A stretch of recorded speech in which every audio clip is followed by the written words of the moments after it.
اس programme کے اخراجات جو اسمر منسٹریز کے دوست اور پارٹنرز ادا کرتے ہیں۔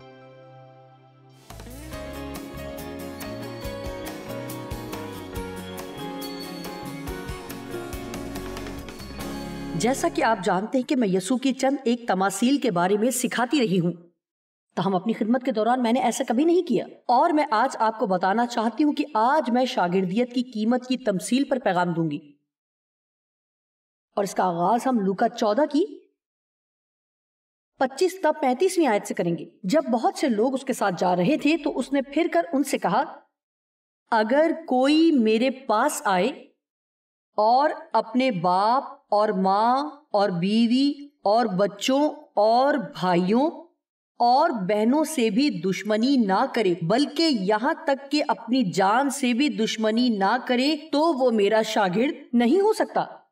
حقیقت میں یہ کافی سخت کلام لگتا ہے، ایسا ہی ہے نا؟ لیکن آپ کو اسے سمجھنے کی ضرورت ہے کہ بظاہر سخت لگنے والی اپنی کسی بات کی اہمیت بیان کرنے کے لیے آج کل ہم اکثر لفظ مبالغے کا استعمال کرتے ہیں۔ خداوند یسوع یہ نکتہ پیش کرتے ہیں، جانتے ہیں کہ خدا یقیناً ایسا نہیں چاہتا کہ ہم لوگوں سے نفرت کریں، بلکہ وہ چاہتا ہے کہ ہم فرق رکھیں کہ ہم لوگوں کے لیے اور خدا کے لیے کیا احساس رکھتے ہیں، اور کسی حد تک ایسا لگتا ہے کہ اس بات کا پس منظر بھی یہی ہے۔ میں ایک کہانی پڑھ کر آپ کو ایک مثال دینا چاہوں گی، میرے خیال میں اس سے یہ نکتہ واضح ہو جائے گا۔ ایک یہودی لڑکی نے یسوع کو قبول کیا، اور یقیناً اس کا پورا خاندان اور خاص طور پر اس کی ماں اس کے بہت خلاف تھی۔ پھر وقت آیا کہ لڑکی بپتسمہ لینا چاہتی تھی، اور اس نے ماں کو بتایا کہ وہ آج دوپہر بپتسمہ لینے لگی ہے۔ پھر اس کی ماں نے لڑکی سے کہا، اگر تم نے بپتسمہ لیا تو یقیناً تمہیں مجھ سے نفرت کرنا ہوگی۔ اس نے کہا، نہیں ماں، میں آپ سے نفرت نہیں کرتی، لیکن میں یسوع سے زیادہ پیار کرتی ہوں۔ اور یہی بات اس حوالے میں نظر آتی ہے، یعنی ہمیں یسوع سے اتنا پیار کرنا ہے کہ ہم اپنی زندگی کو اور لوگوں کو اجازت نہ دیں کہ وہ ہمیں خدا کی مرضی پوری کرنے سے روکیں۔ جو کوئی اپنی صلیب اٹھا کر ثابت قدمی سے میرے پیچھے نہ آئے وہ میرا شاگرد نہیں ہو سکتا۔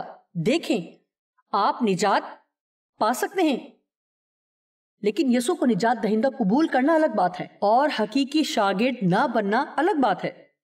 بہت سے لوگ یسوع کو صرف اس لیے قبول کرتے ہیں کہ جہنم سے بچ جائیں، لیکن وہ ایک فتح مند زندگی گزارنے پر زیادہ آمادہ نظر نہیں آتے، جبکہ جب تک وہ اس دنیا میں ہیں انہیں خود سے زیادہ دوسروں کے لیے فائدہ مند بننا ہے۔ آپ ایسے شخص نہ بنیں جو تھوڑا سا کام کرتے ہیں پھر اس پر ہی اکتفا کر کے چاہتے ہیں چپکے سے پیچھے دروازے سے آسمان میں چلے جائیں۔ اگر آپ ایسا سوچتے ہیں تو یہی کریں، اور ساتھ ہی جو کچھ بھی ہمارے پاس ہے وہ سب خدا کو سونپ دیں۔ آمین۔ کیونکہ تم میں ایسا کون ہے کہ جب وہ عمارت بنانا چاہے تو پہلے بیٹھ کر لاگت کا حساب نہ کر لے کہ آیا میرے پاس اسے تیار کرنے کا سامان ہے یا نہیں؟ اب ظاہر ہے ہم یہ سمجھتے ہیں کہ جب گھر یا کوئی عمارت بنانے کی بات آتی ہے تو اس بات کا اطلاق ہماری زندگی کے کئی حصوں پر ہوتا ہے۔ آپ جانتے ہیں کہ یہ سوچے بغیر کہ کیا میں واقعی اسے مکمل کرنا بھی چاہتا ہوں یا نہیں۔ ہمیں نہ تو سوچے سمجھے بغیر کسی بھی کام کا آغاز کرنا چاہیے، نہ ہی بنا سوچے کوئی وعدہ کرنا چاہیے۔ کیا میں آپ کو راز کی ایک بات بتاؤں؟ کسی بھی چیز کے آغاز کے لیے زیادہ کچھ درکار نہیں ہوتا۔ کوئی بھی شخص کسی بھی چیز کا آغاز کر سکتا ہے، کوئی بھی کہہ سکتا ہے کہ میں یہ کروں گا۔ آپ جانتے ہیں کہ اتوار کی رات کھانے کے بعد وزن گھٹانے کے بارے میں سوچنا کتنا آسان ہے۔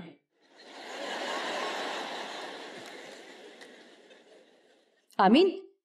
یقیناً آپ مشین پر دوڑ لگا سکتے ہیں، اور اگر آپ کے پاس خریدنے کے پیسے ہوں یہ مشکل بھی نہیں، لیکن بدھ کی صبح جب بھوک سے جان نکل رہی ہو تو متوازن غذا کے ساتھ ہر روز باقاعدگی کے ساتھ ورزش کرنا اور اس پر کاربند رہنا، یا آپ جانتے ہیں اور بھی بہت سے ایسے ہی کام ہیں۔ واضح سی بات ہے اس کا اطلاق خدا کے ساتھ ہمارے تعلق پر، اس کے ساتھ چلنے پر اور وہ بننے پر بھی ہوتا ہے جو خدا چاہتا ہے کہ ہم بنیں۔ ہم اپنی زندگی کی بہت سی باتوں پر اس کا اطلاق کر سکتے ہیں۔ ایسا نہ ہو کہ جب نیو ڈال کر تیار نہ کر سکے تو سب دیکھنے والے یہ کہہ کر اس پر ہنسنا شروع کر دیں کہ اس شخص نے عمارت شروع تو کی مگر تکمیل نہ کر سکا۔ میں اور ڈیو اکثر ایک ریاست میں جاتے ہیں، ہم کئی مرتبہ وہاں جا چکے ہیں۔ یہ ایک ایسی جگہ ہے جہاں پر گولف کے بہت سے کلب ہیں، اور ان میں سے ایک ہے جس کے بارے میں ہم ہر دفعہ بات کرتے ہیں کیونکہ اس کا داخلی راستہ بہت بڑا ہے، اور ایک بڑا سا گیٹ ہے اور اس کے ساتھ ہی چھوٹا سا گارڈ کا کمرہ ہے اور بڑی بڑی محرابیں ہیں، اور اس کا داخلی حصہ نہایت خوبصورت ہے، اور اس کا اندرونی حصہ جہاں ذیلی تقسیم ہے اور وہاں کافی گرد ہے، ہر طرف گرد میں تعمیراتی کچرے کے ٹکڑے ہیں، اور ساتھ ہی ایک ٹریکٹر کھڑا ہے جو کہ 8 سال سے وہیں کھڑا اور کسی نے اسے وہاں سے ہٹایا نہیں۔ یعنی جس نے بھی اس تعمیر کا آغاز کیا تھا اس نے اس کی تکمیل کا بالکل بھی حساب نہیں لگایا تھا۔ اور یہ جگہ مجھے ہمیشہ یاد دلاتی ہے کہ بشمول ازدواجی زندگی کے کچھ لوگ اپنی زندگی کے ساتھ ایسا ہی کرتے ہیں، وہ کسی بھی چیز کا آغاز کرتے ہیں اور جب حالات مشکل یا بدتر ہو جاتے ہیں تو وہ اسے چھوڑ دیتے ہیں۔ آمین۔ اتنے اچھے رد عمل کا شکریہ۔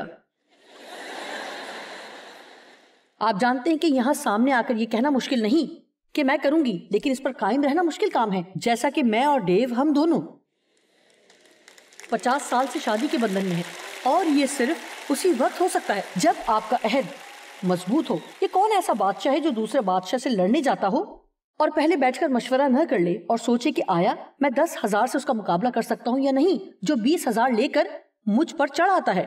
آپ جنگ پر جا رہے ہیں، آپ کے پاس 10,000 فوج ہے اور ان کے پاس 20,000 ہے۔ عقل مندی یہ ہوگی کہ آپ سوچیں کہ کیا میں واقعی جیت سکتا ہوں؟ پھر کہتا ہے کہ جب وہ جان لیتا ہے کہ وہ جیت نہیں سکتا تو ہنوز جب وہ دور ہی ہے ایلچی بھیج کر شرائط صلح کی درخواست کرے گا۔ آپ جانتے ہیں کہ اگر آپ اپنے دشمن کو شکست نہیں دے سکتے تو بہتر ہے کہ اس سے صلح کر لیں۔ اب کلام کے اس حصے کو سنیں، لوکا 14 باب کی 33ویں آیت۔ بس اسی طرح تم میں سے جو کوئی اپنا سب کچھ ترک نہ کرے اور چھوڑ دینے کا عہد نہ کرے تو وہ میرا شاگرد نہیں ہو سکتا۔ مجھے یقین ہے آپ میں سے کچھ لوگوں کو ضرورت ہے کہ وہ اپنی کچھ باتوں کو خیر بات کہیں۔ آمین۔ آپ میں سے کچھ لوگ کسی نہ کسی تعلق میں ہیں، کسی کا کوئی دوست ہے، محبوب یا محبوبہ ہے، اور آپ جانتے ہیں کہ وہ آپ کو خدا کے ساتھ چلنے میں سمجھوتا کرنے پر مجبور کر رہے ہیں۔ آپ جانتے ہیں کہ یہ آپ کے لیے روحانی تکلیف کا باعث ہے، تو آپ کو ضرورت ہے کہ خدا حافظ کہہ دیں۔ کیا آپ اسے میرے لیے مشکل نہیں بنا رہے ہیں؟ آپ میں سے کچھ لوگوں کا کام ایسا ہے جہاں اپنی نوکری جاری رکھنے کے لیے آپ کو اخلاقی سمجھوتا کرنا پڑتا ہے۔ ایسی نوکری کو خدا حافظ کہہ دیں۔ اس سے فرق نہیں پڑتا کہ آپ کم پیسے کمائیں گے، لیکن اس سے بڑھ کر بری بات اور کوئی نہیں کہ آپ رات کو احساس جرم میں سوئیں، اور اس سے بہتر کوئی بات نہیں کہ آپ یہ جانتے ہیں کہ آپ خدا کی مرضی کا مرکز ہیں، اور اگرچہ یہ مشکل ہوگا اور بعض اوقات آپ کو قربانی بھی دینا ہوگی، لیکن یہ صرف جسمانی مشکل ہے جبکہ آپ کی روح شادمان ہوگی۔ اس لیے میرا خیال ہے کہ معاملہ یہ ہے کہ کیا آپ اپنے جسم کو خوش رکھنا چاہتے ہیں جبکہ آپ جانتے ہیں کہ چاہے آپ اس کے لیے کچھ بھی کرنے سے خوش رکھنا ممکن نہیں ہے۔ 5 منٹ بعد یہ کسی اور چیز کی آرزو کرے گا، لہٰذا یا تو ہم جسم کی مانتے رہیں یا پھر روح کی ہدایت سے چلنا سیکھیں۔ سنیں، اگر آپ کے اندر خوشی ہے تو آپ میں سے کتنے لوگ ہیں جنہیں کبھی یہ تجربہ ہوا کہ ان کے اندر خوشی ہے، آپ کی جان میں، آپ کی روح میں، اور آپ کو بہت بڑا مسئلہ تھا لیکن آپ کو اس کی زیادہ پرواہ نہیں تھی کیونکہ آپ کے اندر خداوند کی شادمانی تھی۔ دیکھیں، خدا یہی چاہتا ہے کہ ہم اپنی زندگی میں ہر وقت ہر روز ایسے ہوں۔ جب میں کچھ چھوڑنے کی بات کرتی ہوں، جیسا کہ لکھا ہے کہ اپنا سب کچھ ترک نہ کر دے۔ آج کچھ ایسی آیات سنیں گے جو شاید آپ کو پسند نہیں آئیں گی، اور میں یہ بھی نہیں چاہتی کہ آپ ان کی وجہ سے توازن کھو دیں، کیونکہ مسئلہ یہ نہیں کہ اگر آپ مسیحی ہوں گے تو آپ کے پاس کچھ بھی نہیں ہو سکتا، اور اگر آپ مسیحی ہیں تو پھر تو جو کچھ آپ چاہتے ہیں کبھی بھی حاصل نہیں کر پائیں گے۔ اصل نقطہ یہ ہے کہ اپنی خودی کو چھوڑ دیں اور خدا کی مرضی قبول کریں۔ اپنی خودی کو خدا حافظ کہیں اور خدا کی مرضی کو خوش آمدید کہیں۔ کیا خدا نے کبھی آپ کی زندگی میں کسی چیز کو چھوا ہے؟ جب میں چھونا کہتی ہوں تو کیا آپ اس کا مطلب جانتے ہیں؟ اس کا مطلب ہے کہ وہ کسی چیز پر انگلی رکھتا ہے اور کہتا ہے اب اور نہیں۔ کیا کوئی میری بات سمجھ رہا ہے؟ ٹھیک ہے۔ کیا آپ جانتے ہیں کہ اس کا انحصار اس پر ہے کہ اس سے جتنی آپ کو تکلیف پہنچتی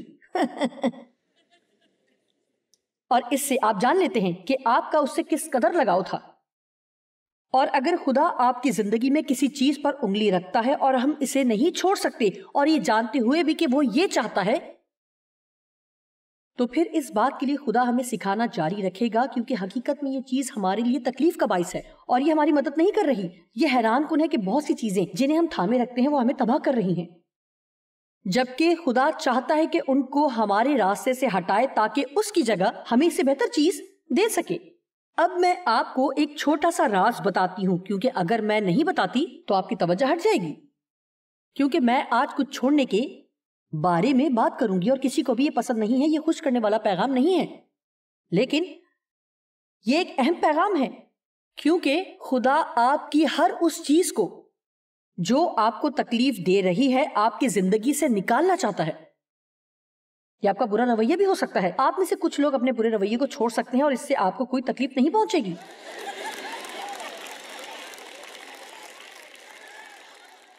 کچھ لوگوں کو جو اپنے گھر میں شکایت کرتے ہیں انہیں اسے خیر بات کہنا ہے، یہ بہت اچھی بات ہوگی۔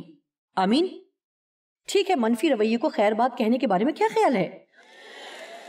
ہر قسم کے حسد کو خیر بات کہنے کے بارے میں کیا خیال ہے؟ دیکھیں، ہمیں ہمیشہ ہی کسی نہ کسی چیز کو خیر بات کہنا ہوگا۔ خدا حافظ۔ کیا آپ نے وہ گانا سنا ہے؟ خیر بات، خیر بات، خیر بات۔ مجھے گانا نہیں آتا، اس لیے آپ خود ہی گانا سن لیں۔ ٹھیک ہے، ہر وہ چیز جو خدا چاہتا ہے کہ ہم چھوڑ دیں، اگرچہ ہم اس سے واقف نہ بھی ہوں، لیکن در حقیقت وہی چیز ہماری تکلیف کا باعث ہے، اور وہ ہر طرح کی اس چیز پر ہی انگلی رکھتا ہے جو ہمارے لیے تکلیف کا باعث ہے۔ لیکن خوشخبری یہ ہے، وہ راز جو میں بتانا چاہتی ہوں یہ ہے کہ ہر وہ چیز جو وہ کہتا ہے کہ چھوڑ دو، تو اس کے بدلے وہ آپ کو بہت بہتر چیز دے گا۔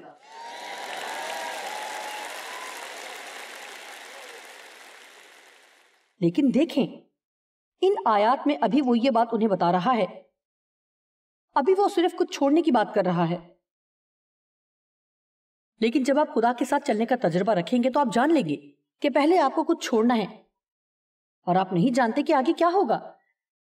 دیکھیں، اس بات کو اس طرح سمجھیں کہ ایک عورت، اور آپ جانتے ہیں کہ میرے ساتھ زیادتی ہوئی، میں کسی کا پیار پانے کے لیے بہت نا امید تھی، اور حقیقت میں سوچتی تھی کہ مجھے چاہنے والا کوئی بھی نہیں ہوگا کیونکہ مجھے استعمال کیا گیا۔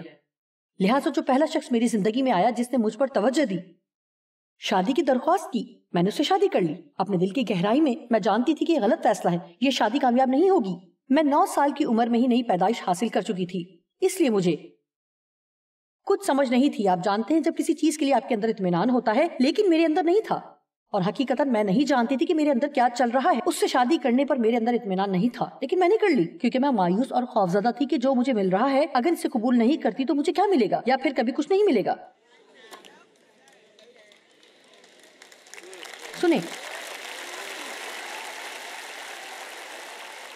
آپ خدا کے لیے اس قدر اہم ہیں کہ آپ کسی ایسے شخص کے ساتھ نہ رہیں جو آپ سے بدسلوکی کرے، زیادتی کرے اور ایسے بات کرے جیسے آپ کچھ بھی نہیں۔ لیکن خدا کے پاس آپ کے لیے اس سے بہتر ہے۔ لیکن جو کچھ آپ کے پاس ہے، پہلے آپ کو اس چیز کو خیر بات کہنا ہوگا۔ آپ خدا کے لیے اتنے اہم ہیں کہ آپ کسی ایسے مالک کے ساتھ کام نہیں کر سکتے کہ اپنی نوکری قائم رکھنے کے لیے آپ اس کے لیے جھوٹ بولیں، اور ہر دفعہ جب آپ یہ کرتے ہیں تو اندر سے آپ کو ہی نقصان پہنچ رہا ہے۔ آپ اس نوکری کو خیر بات کہہ سکتے ہیں، خدا اس کے بدلے آپ کو کچھ اور دے گا۔ اور جب بھی آپ ایسی چیز کو چھوڑتے ہیں تو سب سے پہلے آپ خوف محسوس کرتے ہیں۔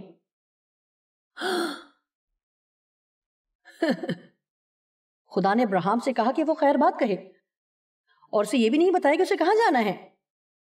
اس نے کہا اپنے رشتہ داروں کو خدا حافظ کہے، اور جو کچھ تیرے پاس ہے جسے تو جانتا ہے سب چھوڑ کر نکل پڑ۔ کیا آپ جانتے کہ خدا نے ایسا کیوں کہا؟ کیونکہ وہ سب لوگ بت پرست تھے، اور خدا کے پاس اس کے لیے عظیم منصوبہ تھا، لیکن پہلے اسے وہاں سے نکلنا تھا تاکہ وہ اس کی زندگی میں اس منصوبے کو پورا کر سکے۔ ہر وہ چیز جسے خدا آپ کی زندگی سے نکالنا چاہتا ہے، تو اگر آپ ایسا کچھ کرنے کا ارادہ کرتے ہیں تو اس کا انجام آپ کا فائدہ ہی ہے۔ میں ایک سوال پوچھتی ہوں، کیا اس عمارت میں کوئی ایسا ہے؟ میں صرف یہ جاننا چاہتی ہوں کہ میں جن لوگوں سے بات کر رہی ہوں انہیں کچھ اندازہ نہیں ہے کہ میں کیا کہہ رہی ہوں۔ کیا اس عمارت میں کوئی ایسا ہے جسے کچھ چھوڑنے کے لیے کہتے ہوئے خدا اس پر کام کر رہا ہے، اور آپ اس بات کو کہیں استعمال کر سکتے ہیں؟ بہت شکریہ۔ ٹھیک ہے، بس اسی طرح تم میں سے جو کوئی اپنا سب کچھ ترک نہ کرے اور ہر چیز کو خیر بات نہ کہے، وہ میرا شاگرد نہیں ہو سکتا۔ نمک اچھا تو ہے، لیکن اگر نمک کا مزہ جاتا رہے تو وہ کس چیز سے مزیدار کیا جائے گا؟ نہ وہ زمین کے کام کر رہا نہ کھاد کے. لوگ اسے باہر پھینک دیتے ہیں. جس کے کان سننے کے ہوں وہ سن لے اور سن کر سمجھ لے. آپ سب کے کان ہیں کیونکہ میں ان کو دیکھ سکتی ہوں، لیکن بہت سے لوگوں کے کان تو ہیں لیکن سنتے نہیں، آنکھیں تو ہیں لیکن دیکھتے نہیں. اس لیے کہ میں نہیں چاہتی کہ آج یہاں آپ اپنا وقت ضائع کریں. میں نہیں چاہتی کہ جو لوگ ٹی وی دیکھ رہے ہیں پروگرام دیکھ کر اپنا وقت ضائع کریں. میں بھی اپنا وقت ضائع نہیں کرنا چاہتی. اس لیے آئیں، اب تیار ہو جائیں، اب ہم واقعی سنیں گے. ہم ایسا نہیں کریں گے کہ جو بات ہم پسند نہیں کرتے اسے ایک کان سے سن کر دوسرے سے نکال دیں، بلکہ ہم پوری بات سمجھیں گے اور کہیں گے کہ خداوند تو اس کے وسیلہ مجھ سے کیا کہنا چاہتا ہے. یہ بات نہیں کہ جوائس یہاں بیٹھ کر کیا کچھ کہتی جا رہی ہے، بلکہ یہ کہ آج میرے ذریعے خدا آپ سے کیا کہنا چاہتا ہے. اب میرا ایک سوال ہے، کیا آپ یسوع سے منسلک یا وفادار ہیں؟ ان دونوں میں بہت فرق ہے.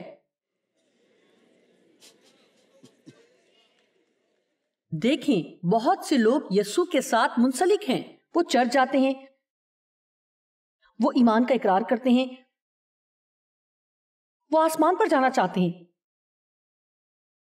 لیکن وہ وفادار نہیں ہے. وہ خدا کے لیے زندہ نہیں ہے. میں نے کئی سال تک ایسا کیا ہے، ایسا کرتی رہی ہوں. میرے پاس یسوع تھا لیکن میں اس کے لیے نہیں تھی.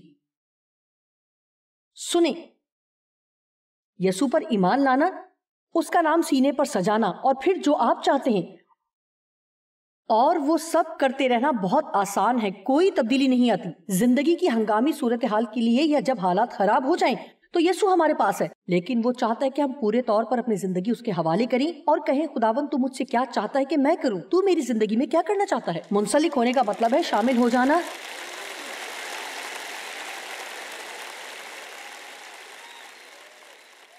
رسمن یا لگن اور محبت سے کچھ کرنا. آپ جانتے کہ یسوع نے پطرس سے 3 بار کہا، پطرس کیا تو مجھ سے محبت رکھتا ہے؟ پطرس کیا تو مجھ سے محبت رکھتا ہے؟ پطرس کیا تو مجھ سے محبت رکھتا ہے؟ یہ یوحنا 21 باب میں ہے.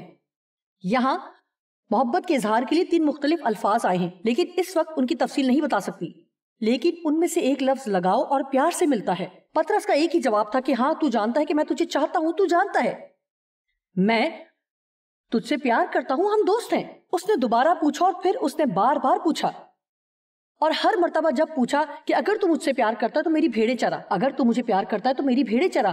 وہ پطرس سے کہنا چاہ رہا تھا کہ اگر تو واقعی مجھ سے پیار کرتا ہے تو جیسے تو چاہتا ہے اپنی مرضی سے زندگی نہیں گزار سکتا. میرے پاس تیرے لیے کام ہے جو میں تیرے وسیلے کرنا چاہتا ہوں، اس لیے میں چاہتا ہوں کہ تو اپنی زندگی وقف کر دے اور میری مکمل تابعداری کر. دیکھیں، ہم یسوع کو اپنی ضرورت کے لیے قبول کرتے ہیں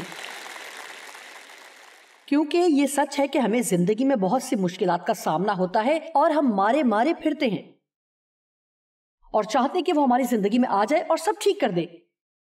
آپ جانتے ہیں کہ کچھ عرصہ وہ ایسا ہی کرے گا، اور میں اس عرصے کو ہنی مون کا دور کہتی ہوں. یہ ایسا وقت ہے کہ اگر آپ دعا کا جواب چاہتے ہیں تو آپ اس شخص سے دعا کروائیں جس نے کل رات ہی نجات پائی ہو. میرا مطلب ہے کہ خدا نئے مسیحیوں پر اپنی قدرت ظاہر کرتا ہے، لیکن وہ وقت بھی آتا ہے جب خدا چاہتا ہے کہ کچھ تبدیلی آئے، اور بجائے اس کے کہ ہم ہر روز اپنی ضروریات کی فہرست اسے تھمائیں تاکہ ہمارے چہرے پر مسکراہٹ آئے. وہ چاہتا ہے کہ آپ کہیں کہ تو کیا چاہتا ہے کہ میں آج تیرے لیے کروں. مجھے پرواہ نہیں کہ ایسا کرنے سے میرے چہرے پر مسکراہٹ آتی ہے یا نہیں، لیکن میں تیری مرضی کا پابند رہنا چاہتا ہوں. یہ پابند ہونا ہے. پابند ہونے کا مطلب ہے کہ کسی بات کے لیے خود کو وقف کرنا یا باندھنا ہے. یونانی میں یہ مسلسل جاری رہنے والا ایسا عمل جو مکمل نہیں ہوا اور فعل جاری ہے اس کام کے لیے جو ابھی ختم نہیں ہوا. اس لیے کہ آپ جانتے کہ اس کا مطلب ہے کہ وہ عمر بھر کا منصوبہ ہے کہ خدا جو چاہتا ہے اپنی زندگی میں اسے وہ کرنے دیا جائے. ایک پابند شخص اس وقت تک یہ کام نہیں چھوڑے گا جب تک یہ مکمل نہ ہو جائے. وہ کسی چیز یا شخص کے ساتھ اچھے اور برے وقت میں قائم رہتے ہیں. آپ ان پر بھروسہ کر سکتے ہیں. آپ جانتے ہیں کہ رشتہ ازدواج کا بھی یہی مطلب ہے، ایک عہد ہے. میں بہت سے لوگوں کو جانتی ہوں اور آج کل کچھ ایسا رویہ ہے کہ یہ تو صرف کاغذ کا ٹکڑا ہے، اس سے کیا فرق پڑتا ہے، ہم بس ایک ساتھ رہتے ہیں. نہیں، اصل بات عہد ہے اور یہ صرف کاغذ کا ٹکڑا نہیں ہے. دیکھیں، بنسبت ایک رات کا مہمان ہونے کے جب قانونی طور پر آپ کی شادی ہو جاتی ہے تو بس اپنا سامان اٹھا کر گھر چھوڑ دینا تھوڑا مشکل ہو جاتا ہے. میں آپ کو سچ بتاتی ہوں، میں چاہتی ہوں کہ آپ غور سے سنیں. اگر کوئی آپ کی فکر کرنے کا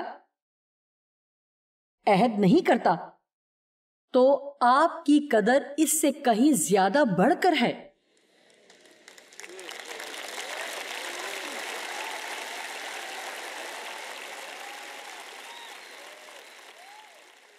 دیکھیں یہ خاص موضوع ہے کیونکہ اس کے ساتھ بہت مسائل جڑے ہیں. یہاں تک چرچ میں بھی ایسا ہوتا ہے. سنیے، سچ بات ہے کہ میں نے بہت کم ہی اس طرح کا کچھ کہا ہے کہ لوگ اٹھ کر جانا شروع ہو جائیں. ابھی تک تو ایسا نہیں ہوا ہے، اس لیے یہ خوشی کی بات ہے. لیکن وہ کہتے ہیں خیر جوائس آپ جانتی ہیں یہ 20ویں صدی 21ویں صدی ہے یا کوئی سی بھی، لیکن بائبل مقدس وہی ہے، چاہے یہ پہلی صدی ہو یا 10,000ویں صدی، یہ بدلنے والی نہیں ہے. آپ جانتے کہ آج ہمارے معاشرے میں ہر چیز بہت عام سی بات ہے، لیکن سنیں خدا عام بات نہیں ہے. اس کا ایک مقصد ہے، اس کے پاس آپ کی زندگی کا منصوبہ ہے، اور اگر آپ اس کے ساتھ تعاون کرتے ہیں تو وہ آپ کو ایسی زندگی دے گا کہ حیرت سے آپ کا منہ کھلا رہ جائے گا، کیونکہ وہ شاندار بات ہوگی.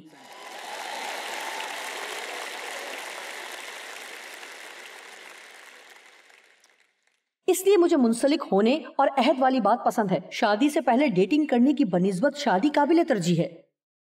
آپ جانتے ہیں جب میں ڈیو کے ساتھ ڈیٹنگ کرتی تھی تو جب تک میری شادی نہیں ہو گئی تھی میں وہ سب کچھ نہیں لے سکتی تھی جو ان کی ملکیت تھا. جب میری شادی سے پہلے میرے پاس گاڑی نہیں تھی، لیکن شادی کے بعد میں گاڑی کی مالک بن گئی.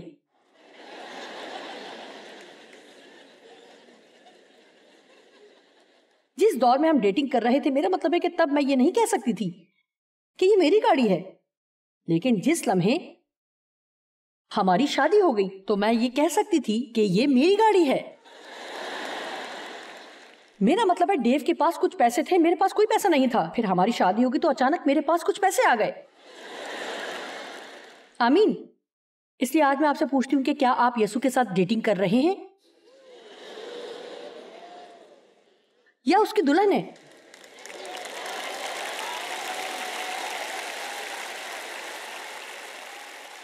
وہ کہتا ہے کہ وہ دولہا ہے اور ہم اس کی دلہن ہیں، اس لیے لازماً وہ شادی کے بندھن کو پسند کرتا ہے.